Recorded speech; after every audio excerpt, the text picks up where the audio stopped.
Bonjour à toutes et à tous. Dans cette vidéo, nous allons parler d'applications multilinéaires. Alors, pour faire simple, qu'est-ce qu'une application multilinéaire? C'est une application de plusieurs variables qui est linéaire en chaque variable, sous-entendu quand on a fixé les autres. Donc, une définition. Si on prend E1, En, F des k espaces vectoriels, E1 et En seront les espaces vectoriels pour les variables, F sera l'espace vectoriel d'arrivée. Une application qui va du produit E1, En dans F est n linéaire si cette application est linéaire par rapport à chacune de ces variables. Donc c'est-à-dire, ça va être une définition un peu compliquée, il ne faut pas forcément la retenir de manière technique, vous allez voir. Donc c'est pour chaque k entre 1 et n. Pour chaque, ensuite, x1 dans E1, jusqu'à xk-1 dans ek-1, xk plus 1 dans ek plus 1, j'aurais pu écrire un produit, hein, jusqu'à xn dans En. L'application, on a une application qu'on pourrait appeler partielle, donc x1 jusqu'à xk-1. Je mets un point pour signifier que c'est la variable comme d'habitude, xk plus 1 jusqu'à xn. Donc c'est une application qui va de ek dans f et qui a x associe f de, on remplace hein, comme d'habitude le point par le x, donc x1 jusqu'à xk-1, xk plus 1 jusqu'à xn. Donc si cette application est linéaire.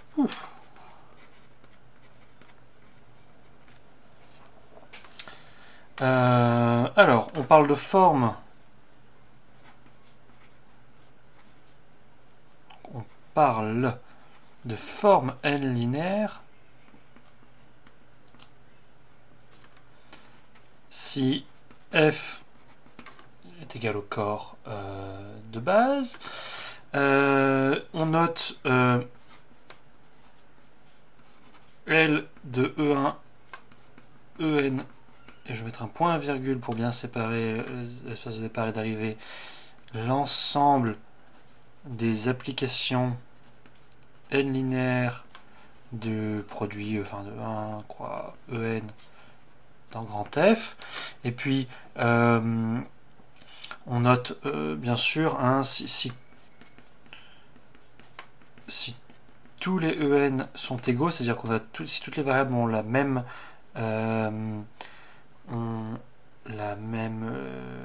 je vais y arriver. Si toutes les variables ont le même type, pardon, eh bien on notera ceci L indice n de EF. Et puis bien entendu, on ne parle pas de forme 2 linéaire, on parle de forme bilinéaire, on ne parle pas d'application 2 linéaire, on parle d'application bilinéaire, on ne parle pas d'application 3 linéaire, on parle d'application trilinéaire, etc. Alors, ce qu'il faut surtout retenir, plus que cette grosse définition, ce sont les quelques exemples fondamentaux que vous avez déjà vus. Donc, quels sont les exemples? Il y en a 3. 3 que vous avez vus principalement, on va dire, géométriquement ou dans un cadre physique. Donc vous avez le produit scalaire, les produits scalaires. Donc le produit scalaire, S entre parenthèses, vous en avez vu 2, puis on étendra ça dans le cours suivant, sur R2, sur R3 pour l'instant. Donc l'application, par exemple, qui a AB, une colonne X, Y, associe à X plus BY. Si vous fixez X et Y, ceci est linéaire en AB. Pareil, si vous fixez A et B, ceci est linéaire en XY. Ça, c'est une forme bilinéaire. Vous avez la même chose sur R3. Vous avez le produit vectoriel.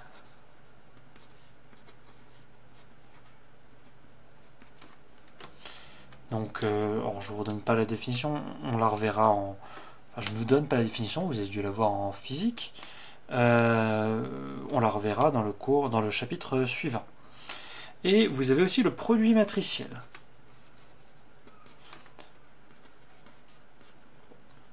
On a déjà parlé de bilinéarité dans le cas du produit matriciel, c'est d'ailleurs notre argument pour justifier beaucoup de linéarité d'applications linéaires. On voit une application linéaire comme produit matriciel d'une matrice par un vecteur, et on dit par bilinéarité du produit matriciel.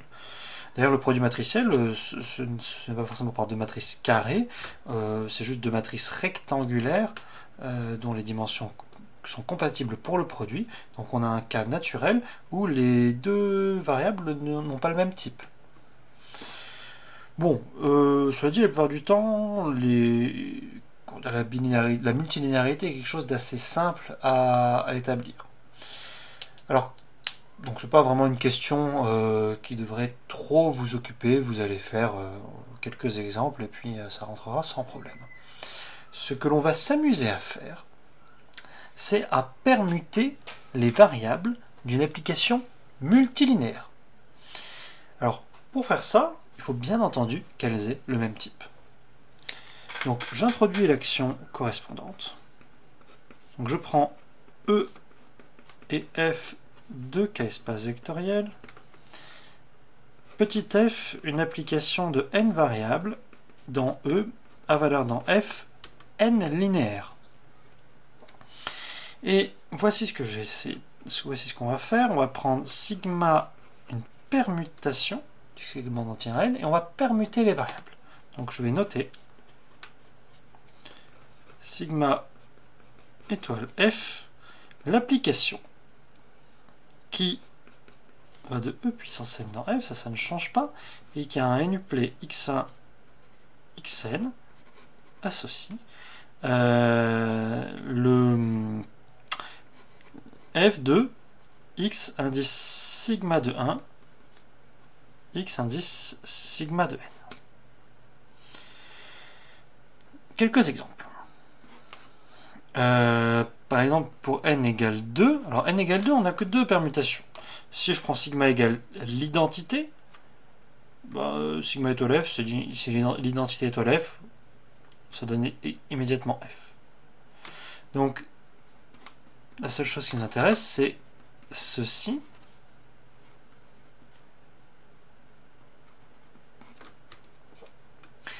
Donc, quand on applique ceci en f, ça fait f de x indice, donc j'échange 1 et 2. Donc cela revient à échanger les deux variables. Pour n égale 3, je donne deux exemples. Un avec une permutation, x1, x2, x3. Ça c'est f de, on échange 1 et 3, x3, x2, x1. Je peux aussi m'amuser à faire, par exemple, allez, on va faire le cycle 1, 2, 3. 1 est envoyé sur 2, 2 est envoyé sur 3, 3 est envoyé sur 1. Donc on applique ça en x1, x2, x3. Ça fait f de... Donc, 1 est envoyé sur 2, 2 est envoyé sur 3, 3 est envoyé sur 1. Alors, vous voyez, ça fonctionne presque un petit peu à l'envers là, et on va l'exploiter d'ailleurs très bientôt.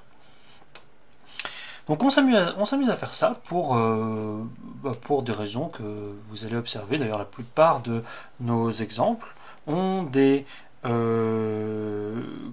comportements intéressants vis-à-vis de ce que j'appellerais une action que l'on a définie ici, l'action étoile. Ce mot action a un sens, mais que vous n'avez pas encore à maîtriser. Il faudra attendre longtemps avant que vous ne le voyez revenir. Alors, la première chose à remarquer, c'est que cette action la première chose que l'on vient de remarquer, c'est que cette action que nous venons de définir est complètement compatible avec le produit. Ou plutôt la composition. Je parle produit au sens de groupe. Donc avec les mêmes notations, si je prends donc E et F de K espace vectoriel, je ne réintroduis pas. Donc je prends F, n linéaire à variableuse, n variables dans E, sigma et taux de permutation, eh bien on peut s'amuser à d'abord permuter les variables par taux, puis par sigma. Eh bien, là où on a compatibilité, c'est que cela revient à composer taux par sigma, puis à permuter les variables de f par cette permutation. On démontre ceci, ce n'est pas difficile, mais il faut juste l'écrire, on va dire, explicitement. Donc je prends x1, xn dans E. Et puis je vais appliquer ceci sur x1, xn. Donc je fais sigma étoile de taux étoile f de du dénuplé x1, xn. Donc on est bien d'accord que c'est sigma étoile quelque chose. Alors ce qu'on n'a pas justifié, qui vient, on va dire, assez immédiatement, c'est que ceci, ce taux étoile f est linéaire, est multilinéaire. Oui, voilà, on l'a pas dit, on le vérifie immédiatement, que si on fixe x1, si on fixe toutes les variables sauf une, taux étoile f de x1, xn sauf cette variable, c'est f de x1, xn sauf cette variable, mais à un autre endroit, c'est linéaire en cette variable. Donc ça se fait immédiatement, il n'y a qu'à l'écrire, mais c'est un petit peu fastidieux, donc on ne le fera pas. Donc ça, par définition, c'est taux étoile f de x indice sigma de 1 jusqu'à x indice sigma de n. Pour qu'il n'y ait pas de confusion, je vais l'écrire sur la nuplée x1' jusqu'à xn'. Eh bien, ceci, c'est donc par définition f de x indice taux de 1' jusqu'à x indice taux de n'. Mais qu'est-ce que x indice k? C'est x indice k, c'est x indice sigma de k. Donc si vous prenez k égale taux de i, ça vous fait x' indice taux de i, c'est x indice sigma de taux de i.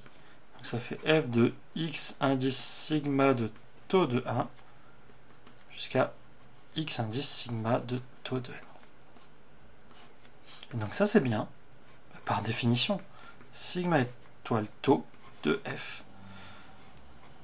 Non pardon, sigma étoile, sigma rond taux étoile f, excusez-moi, en x1, xn. Donc ça c'est notre résultat fondamental qui nous servira par la suite. Alors qu'est-ce que l'on va faire de cette action? Eh bien, on va regarder les applications multilinéaires qui sont d'abord invariantes par permutation ou d'autres. Donc on va dire, c'est une définition importante, que si je prends f, une application multilinéaire, les variables sont toutes dans E, à valeur dans F. Tout d'abord, je dis que F est symétrique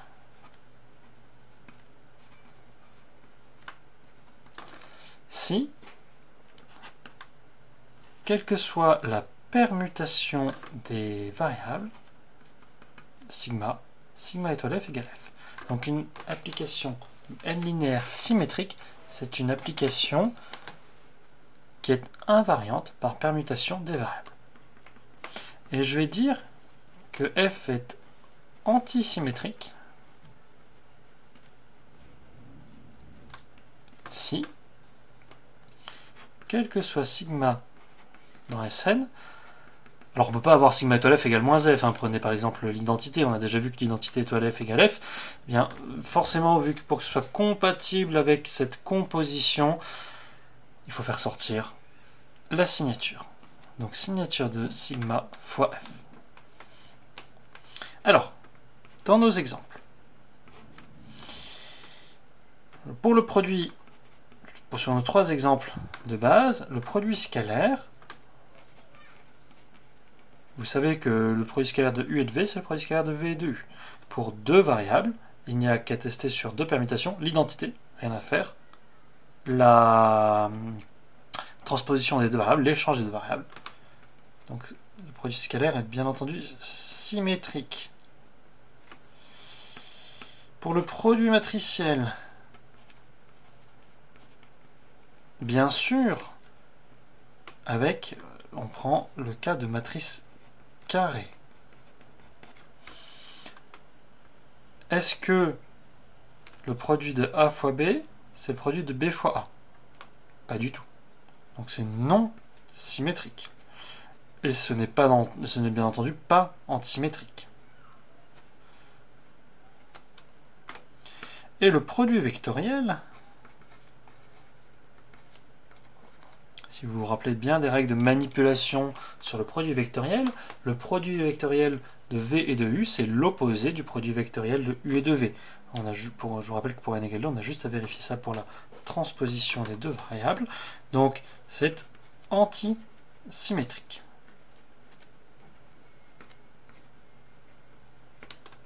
Donc on a nos 3 exemples élémentaires ici. Alors, la première chose que l'on peut voir, grâce notamment à cette propriété, c'est que l'on n'a pas à vérifier cette définition sur toutes les permutations. Ça ferait n factoriel vérification à faire, c'est trop. Il suffit de le vérifier sur les transpositions, car nous savons qu'une permutation s'écrit comme produit de transposition. Donc ce que l'on a immédiatement comme résultat assez important, c'est une caractérisation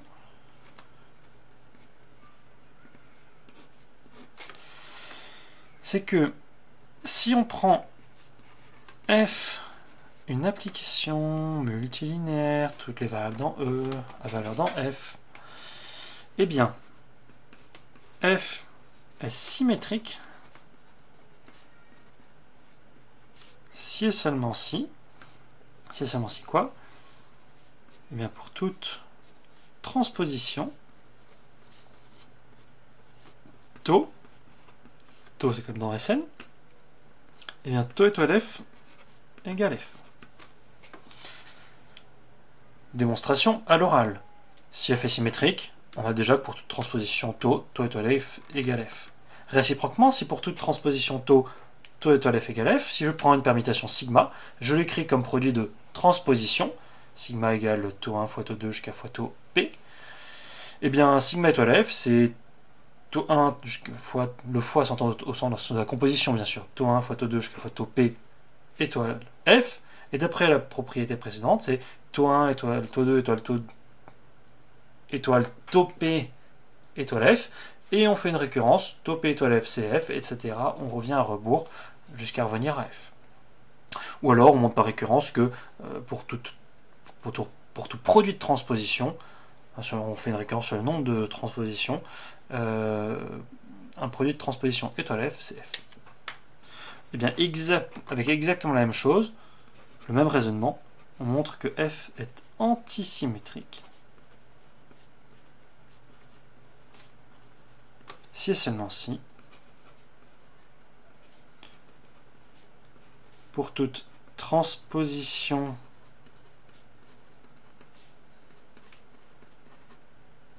tau étoile f égale à moins f. Encore une fois, dans un sens, c'est immédiat parce qu'une transposition a une signature qui vaut moins 1, et dans l'autre sens, on fait une récurrence sur le nombre de transpositions que l'on met dans le produit, et on utilise notre propriété fondamentale précédente.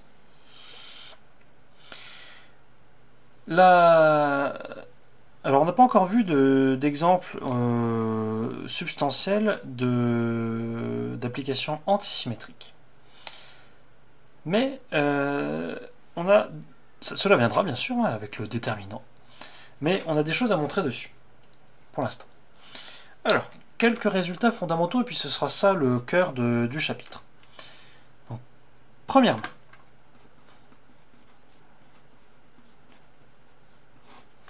Donc je prends une application antisymétrique. Les applications symétriques nous intéresseront, mais on va dire dans le chapitre suivant. Maintenant, on va s'intéresser surtout aux applications antisymétriques. Donc je prends une application N linéaire et je la prends antisymétrique.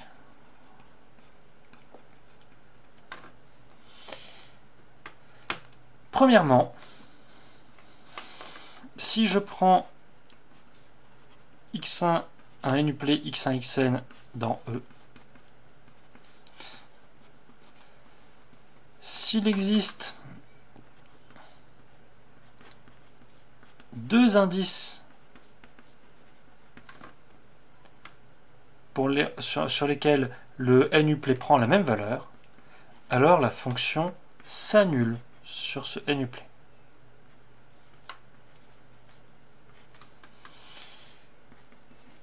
Bien sûr, ici, c'est le vecteur nul de grand F. Je vais le noter 0 pour ne pas surcharger les notations. Ça va être surtout notre résultat, on va dire, fondamental. On va en avoir deux corollaires que l'on met dans la proposition immédiatement.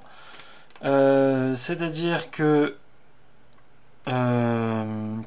premièrement, on peut ajouter, je vais l'écrire avec une phrase, c'est plus facile, à une variable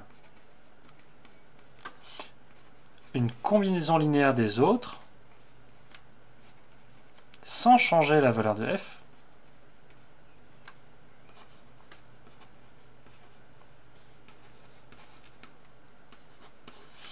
Et enfin, si le n-uplet, la famille x1 xn est liée, eh bien f s'annule dessus. Donc on a un petit peu de choses à démontrer, mais c'est surtout le 1 sur lequel il faut écrire quelque chose. C'est pas grand chose non plus. Ça va être assez facile. Alors, on montre tout ça.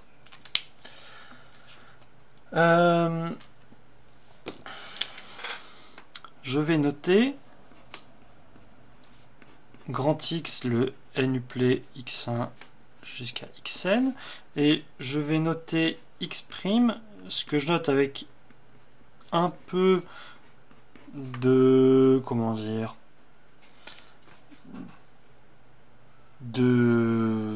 d'abus taux ij de grand X, c'est-à-dire c'est grand X, donc c'est le n-uplet grand X sur lequel on a échangé xi et xj. On fait l'action d'échange sur le n-uplet. Eh bien, dans ce cas, on a comme xi égale xj, on a grand X égale grand X', on a juste échangé les positions I et J dans ce n-uplet là, donc on n'a rien changé en fait. Mais qu'est-ce que f de X'? Eh bien c'est taux IJ étoile F de grand X. Par définition c'est f de grand X, mais on a échangé, on a permuté xi et xj. Donc ça, comme f est antisymétrique, c'est moins f de grand X. Donc on a f de grand X égale moins f de grand X. Ça c'est parce que f est antisymétrique. Donc, f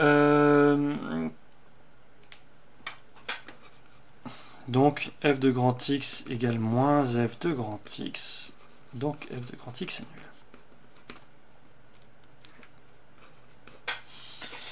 Pour l'ajout d'une combinaison linéaire des autres variables, je vais le faire pour la dernière. Ça marche de la même manière pour les autres, mais c'est juste un peu plus pénible à écrire, juste visuellement. Donc je prends lambda 1, lambda n-1 des scalaires, et je regarde f de x1 xn-1, et à la dernière variable, xn, j'ajoute une combinaison linéaire des autres. Somme pour k allant de 1 à n-1 des lambda indice k fois x indice k.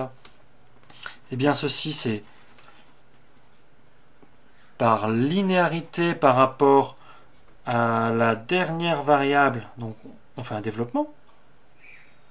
Donc c'est la valeur en xn plus la somme pour k allant de 1 à n-1 des lambda indice k f de x1 jusqu'à xn-1 et ensuite x indice k. Ça c'est juste la linéarité par rapport à la dernière variable. Et ce xk se retrouve avant, donc on utilise le petit 1 et tout ceci est égal à 0. Est égal au vecteur nul, pardon. Donc ça vaut bien f de x1, xn. Et enfin, pour le troisième, je vais pareil faire pour la dernière variable. Je peux supposer par exemple que xn est combinaison linéaire des n-1 premières.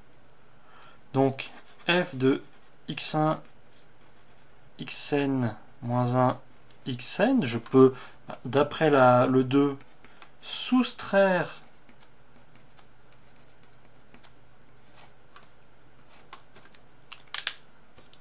donc ça, ce vecteur nul là, c'est xn moins xn. Donc ça c'est par le 2. C'est le vecteur nul dans E. Donc je peux soustraire xn à la dernière variable, parce que xn s'écrit comme combinaison linéaire des n premières, mais maintenant par linéarité par rapport à la dernière variable, on a une application linéaire évaluée en le vecteur nul, donc ça fait le vecteur nul, immédiatement. Ça c'est par linéarité par rapport à la dernière variable.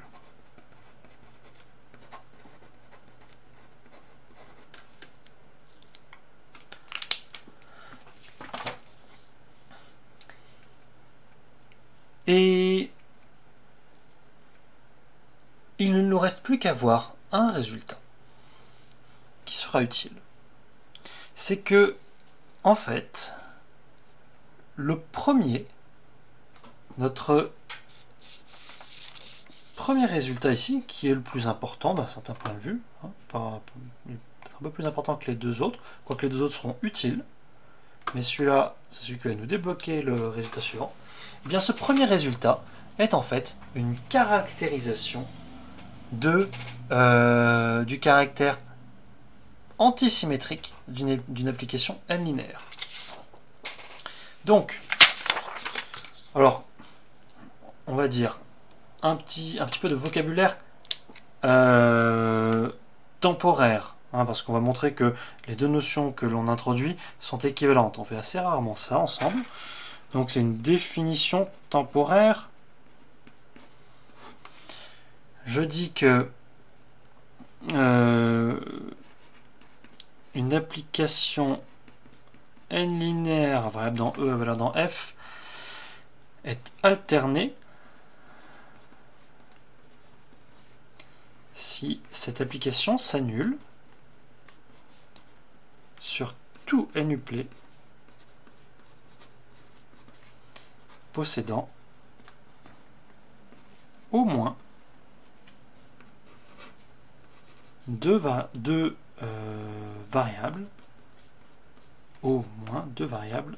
égales.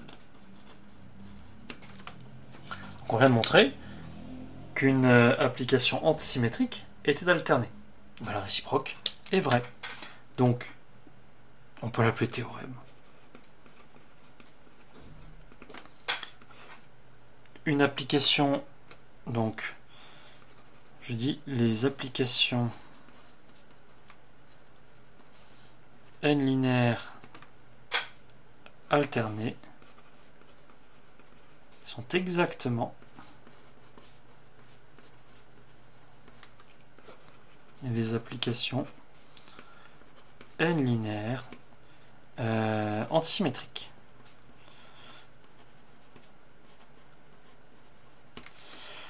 Donc, dans la littérature, la plupart du temps, on parle d'application alternée. Bon, pour nous, c'est exactement la même chose. Hein. Il ne faut pas voir ça vraiment comme une définition, je vous l'ai mis comme ça, mais il faut voir ça comme une caractérisation du caractère alterné antisymétrique. C'est-à-dire qu'une application n-linéaire est antisymétrique si et seulement si elle s'annule exactement sur tous les n-uplets qui possèdent au moins deux composantes ou variables égales. Peut-être que composante c'était un peu mieux que variable.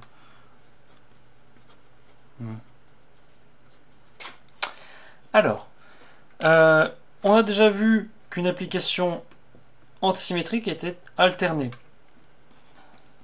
Donc on va prendre f, une application n linéaire alternée. Et on va montrer que f est antisymétrique. Et pour faire ceci, on se rappelle qu'il suffit de vérifier que f s'annule sur tout n. Pardon, il suffit d'observer ce qui se passe quand on permute deux variables de f. Pardon. Donc je prends deux indices, i et j, et je regarde ce qui se passe quand on fait agir sur f la permutation taux ij. On va montrer que c'est égal à moins f. Donc je vais prendre un n-uplet x1, xn, à composante dans E, et on va créer un nouveau n-uplet. Alors cette fois-ci, on ne va pas juste échanger xi et xj. On va prendre, ça prend un peu de place,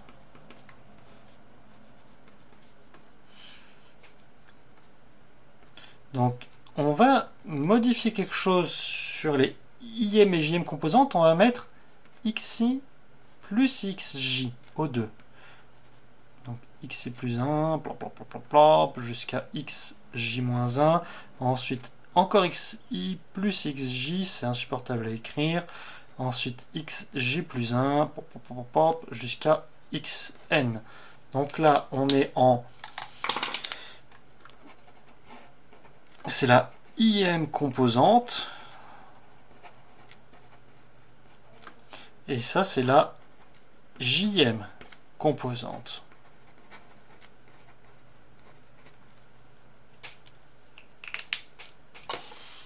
Remarque, ce n-uplet a deux composantes égales. Donc, par définition,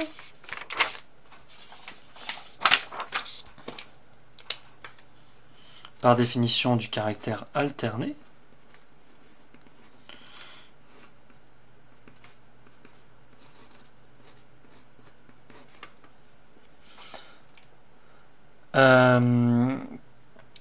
f s'annule sur ce n-uplet.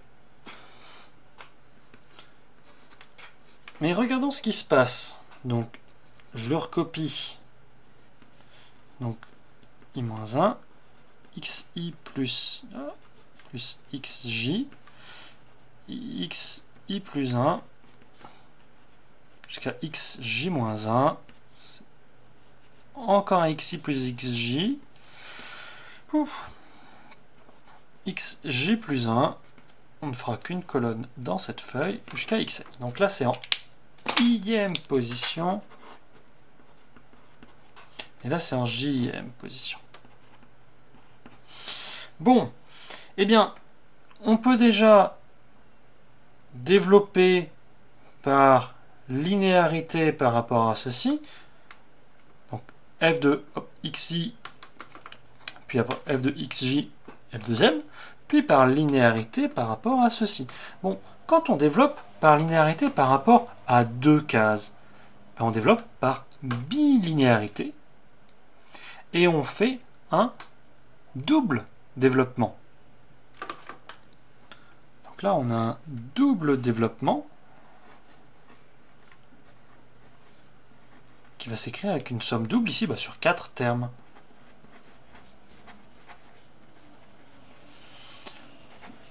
Donc par bilinéarité.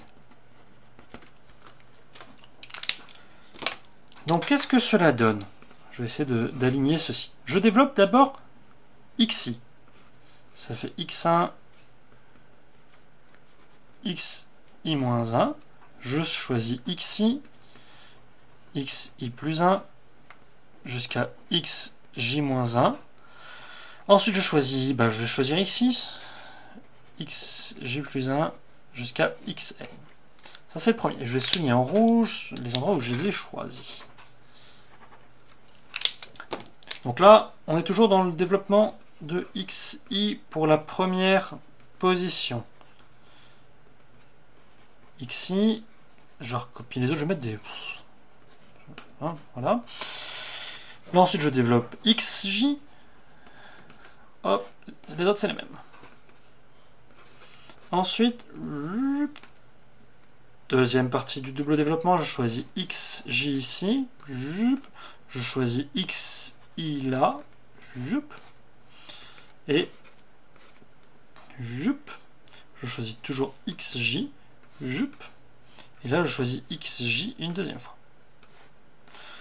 Donc un double développement, c'est une somme double, mais on a juste deux choix pour chaque somme, donc on obtient 4 termes.